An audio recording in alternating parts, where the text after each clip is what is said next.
आइए अब हम बात करते हैं बक्सर के युद्ध के बारे में। बक्सर का युद्ध जो कि ईस्ट इंडिया कंपनी के द्वारा भारत में अपनी शासन को स्थापित करने की दिशा में किया गया एक महत्वपूर्ण प्रयास था। यह युद्ध 22 अक्टूबर 1764 ईस्वी को वर्तमान बिहार के बक्सर में गंगा नदी के तट पर लड़ा गया था।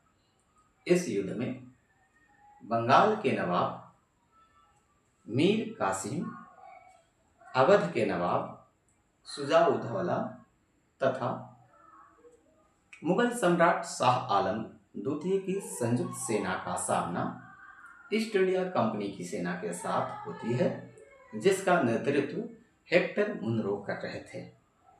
इस युद्ध में ईस्ट इंडिया कंपनी की सेना का जीत होता है। इस जीत के बाद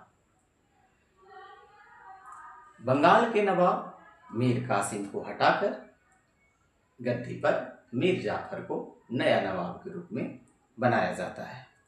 वहीं शुजा-उद-दौला अवध के नवाब के साथ उन्हें 50 लाख रुपए के बदले में राज्य को पुनः वापस कर दिया जाता है। हालांकि उसके कुछ हिस्सों को जैसे कि कड़ा और इलाहाबाद को छीनकर मुगल साम्राज्य में मिला दिया जाता है। और वहीं मुगल साम्राज्य के साथ यानी शाह आलम द्वितीय के साथ उन्हें पूर्ण रूप से पेंशन भोगी बना दिया जाता है। यानी अब वो शासक नाम मात्र के रह गए। उनके बदले में सिर्फ पेंशन मिलता था 26 लाख रुपए प्रति वर्ष।